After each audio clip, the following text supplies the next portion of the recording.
Bismillahirrahmanirrahim. Kita mulai dengan Quran surah ke-30 ayat 21.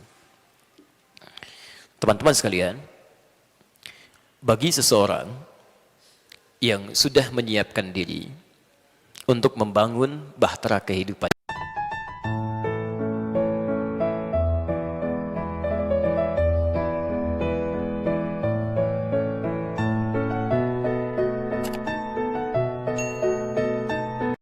seringkali dikutip Quran surah ke-30 ayat 21.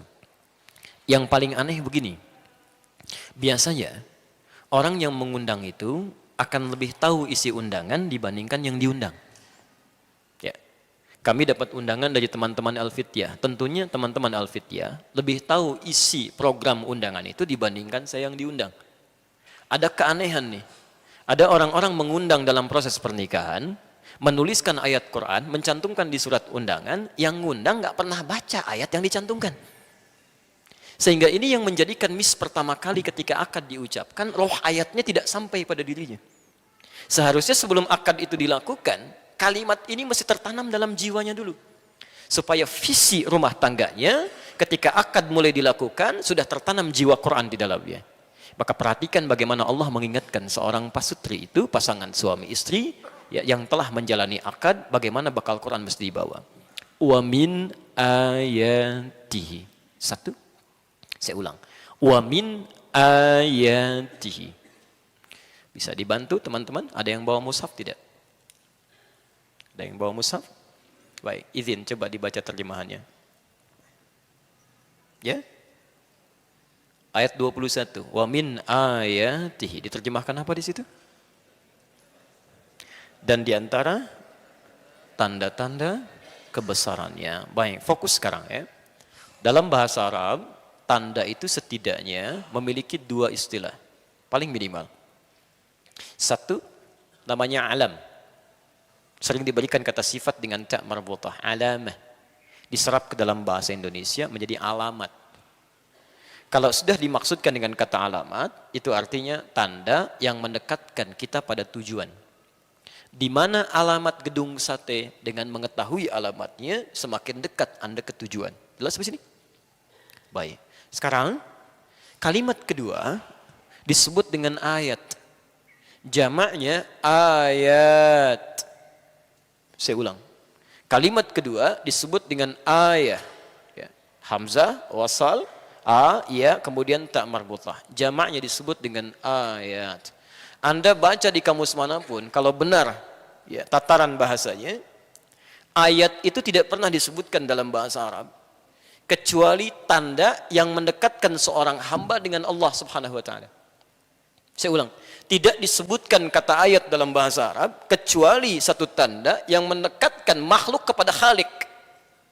Jadi kalau disebutkan ayat, berarti dengan tanda itu kita menjadi lebih dekat dengan Allah Subhanahu wa taala. Karena itu isi Quran disebut dengan ayat. Al-Baqarah berapa ayat? Ali Imran berapa ayat? An-Nisa berapa ayat? Kenapa isi Quran disebut dengan ayat? Karena setiap Anda baca Quran, keadaan Anda menjadi lebih dekat dengan Allah Subhanahu wa taala. Jadi salah kalau ada orang Islam baca Quran, kemudian dirinya tidak lebih dekat dengan Allah, ada yang keliru dalam bacaannya. Ya karena Allah sendiri sudah mengatakan di Quran surah ke-8 itu kan, dimulai dari ayat yang keduanya sampai ketiganya. Innamal mu'minuna alladzina idza dzukirallahu wajilat qulubuhum wa idza tuliyat alaihim ayati zadatuhum imana. Ya, orang beriman itu kalau disebutkan nama Allah saja ada getaran di jiwanya. Apalagi kalau dibacakan ayat-ayatnya, bertambah keimanannya. Jadi kalau ada di antara kita baca Quran, kemudian tidak menjadikan hubungan dirinya dengan Allah menjadi lebih dekat, ada yang keliru dengan cara bacanya.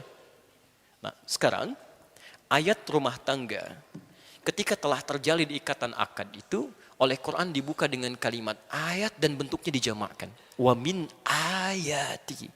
Seakan-akan melukiskan pesan bahwa, maaf, pernikahan itu tidak diperkenankan oleh Allah Subhanahu wa taala kecuali salah satunya menjadi wasilah untuk dua insan ini untuk menjadi semakin lebih dekat dengan Allah Subhanahu wa taala. Jadi kalau saat ini ada orang sudah berumah tangga, maaf, belasan tahun, puluhan tahun, tidak menjadi lebih dekat dengan Allah Subhanahu wa taala, ada yang salah dalam rumah tangganya. Ada yang keliru. Kalau sebelum menikah rajin ke masjid, setelah menikah jadi putus ke masjid, ada yang keliru dalam rumah tangganya. Sebelum menikah berhijab, setelah menikah tiba-tiba lepas hijabnya, ada yang salah dalam rumah tangganya. Karena mustahil disatukan dua orang ini oleh Allah kecuali hanya untuk membangun kedekatan dirinya dengan Allah Subhanahu wa taala. Kalau sudah dekat dengan Allah, yang lain-lainnya mengikuti. Ya, hati-hati nanti kita turunkan tuh ya. Nanti kita turunkan setelah sampai bahasan pembagian tugas suami istri. Jadi prinsip pertamanya, ketika Anda sudah mengucapkan saya terima nikahnya, ketika perempuan sudah menerima pinangannya, itu keduanya mesti menyusun rencana. Bagaimana kegiatan masa depan rumah tangganya menjadikan semua aktivitasnya lebih dekat dengan Allah Subhanahu wa taala. Saya beri contoh. Ayat turunannya. Quran surah keempat, ayat 34. Posisi paling kiri sebelah atas di mushaf.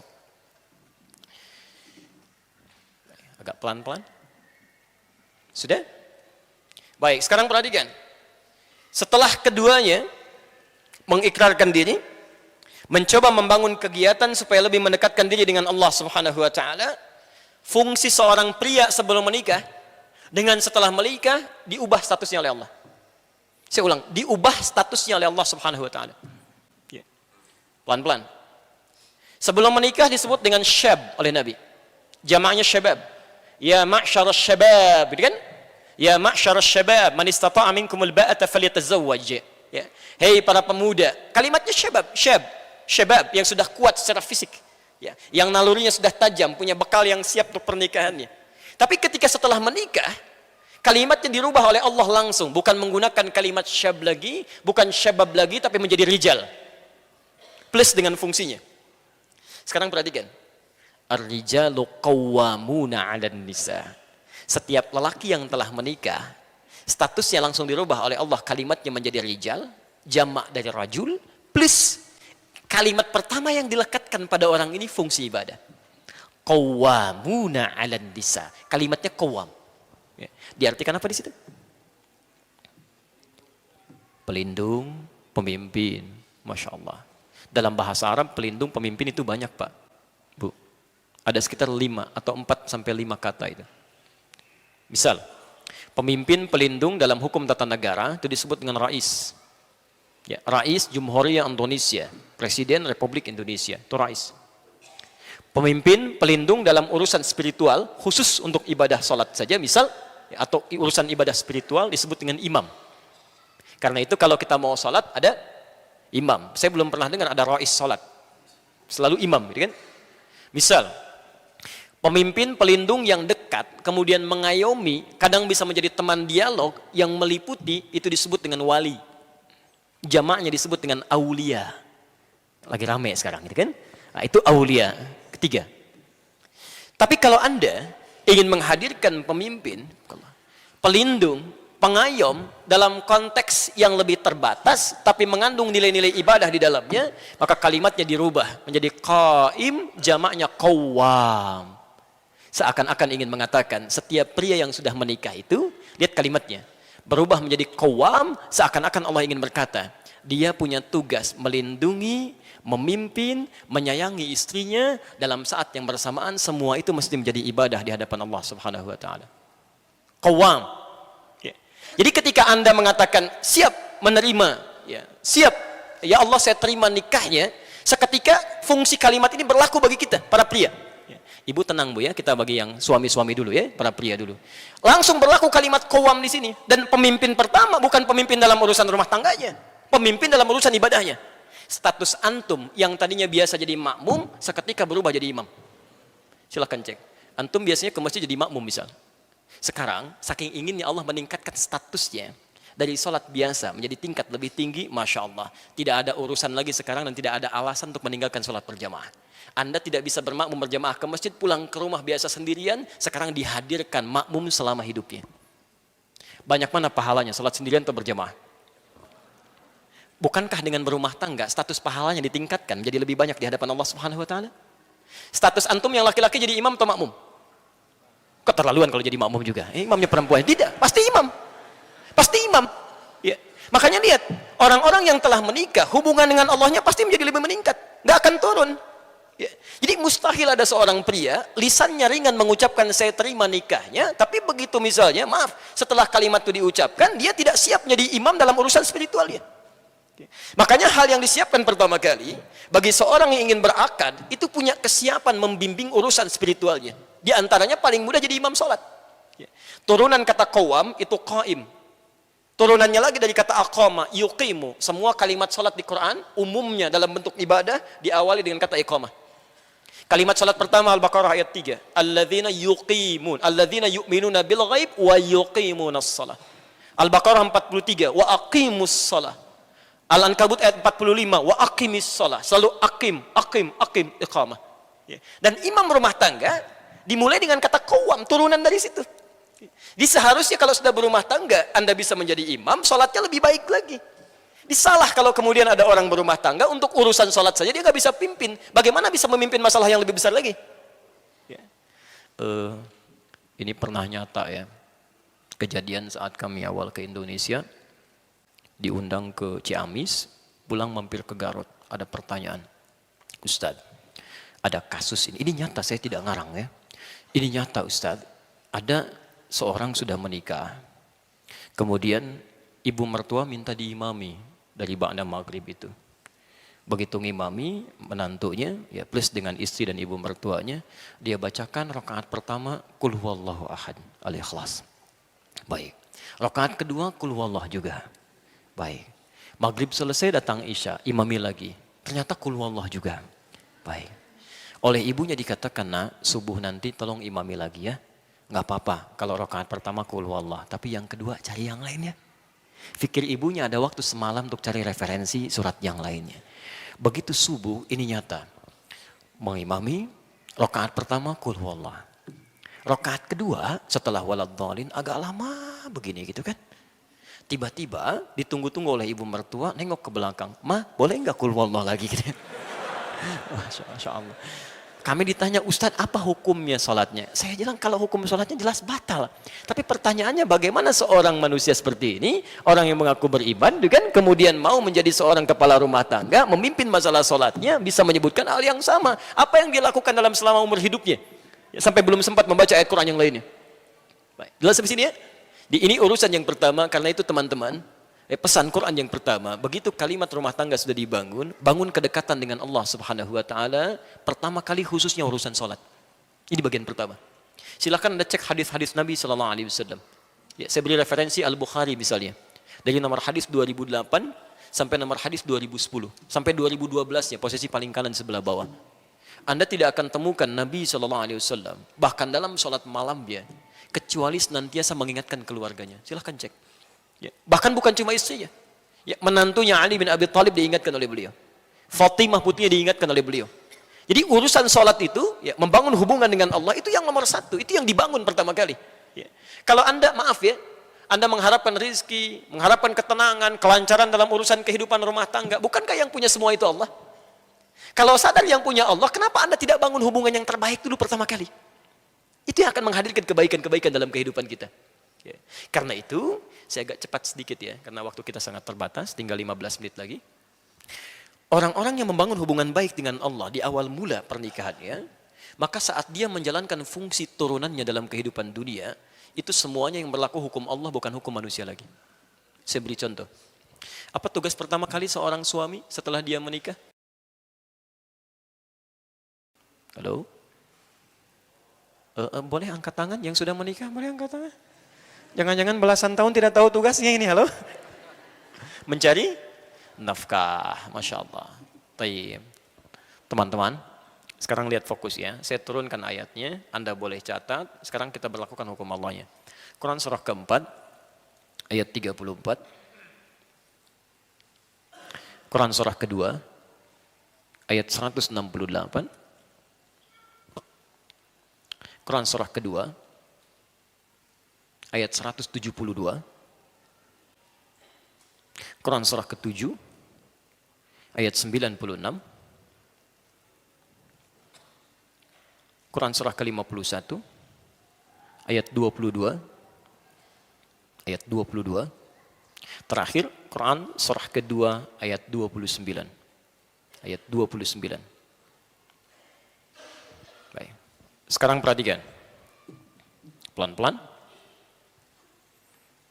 Tugas seorang suami selain bisa menjadi pimpinan spiritual dalam rumah tangganya, oleh Allah diberikan tugas langsung, perangkat langsung untuk bisa mencari nafkah. Karena itu kalimatnya langsung di Quran disandingkan dengan tugas pertama. Lihat kalimatnya, ya. Ar-rijalu qawwamuna 'alan nisa bima faddalallahu ba'dahum 'ala ba'din wa bima anfaqu min amwalihim. Dan kami berikan tugas para pria, dipersiapkan keadaan dirinya untuk bisa mudah mencari nafkah. Jadi maaf Bu ya, para pria itu memang keadaan dirinya sudah didesain oleh Allah untuk mudah mencari nafkah. Di tugas mencari nafkah kata Allah, sini bagi tugas. Untuk mencari nafkah itu urusan laki-laki. Demi Allah saya katakan Pak ya, untuk teman-teman yang ada di sini, demi Allah sekali lagi saya katakan, sepanjang Anda mau bergerak saja, itu keadaan diri kita sudah dipersiapkan untuk mendapatkan nafkah. Anda mau bergerak saja, Allah dekatkan. Saya ulang, Anda mau bergerak saja, Allah dekatkan. Dan hebatnya, seorang suami itu kalau mau bergerak, Allah turunkan rizki seluruh yang ada di keluarganya, bukan 1-2 orang. Jadi kalau di rumahnya misalnya ada suami, ada istrinya, ada 3 orang anak, begitu ini keluar berniat mencari nafkah, yang Allah turunkan langsung rizki 5 orang yang ada di rumahnya. Bukan orang per orang. Jadi kalau tugas ini ditukar misalnya, dibebankan kepada istrinya, diminta mencari nafkah, pertama tidak akan Allah turunkan rezeki ini kecuali untuk orang yang bersangkutan saja. Sehingga seringkali perempuan yang ditugaskan mencari nafkah akan menghadirkan banyak persoalan ketika kembali pada keluarganya. Nanti bedakan antara bekerja karir dengan mencari nafkah itu berbeda. Ya. Saya teruskan dulu, pelan-pelan. Nah sekarang, Al-Quran ternyata membedakan antara orang yang membangun kedekatan dengan Allah dulu saat dia mulai berumah tangga, dengan orang-orang yang tidak pernah membangun kedekatan dengan Allah saat berumah tangga, dalam fungsi turunannya ketika mulai mencari nafkah, keduanya dibedakan oleh Allah. Perhatikan, ya, pelan-pelan. Nafkah itu bentuknya apa? Halo? Ya, Masya Allah. Ini yang cari nafkah cari apa sebetulnya? Rizki ya? Baik, cari rizki. Rizki ada di mana? Allahu a'lam. Saya agak bingung ini sebenarnya.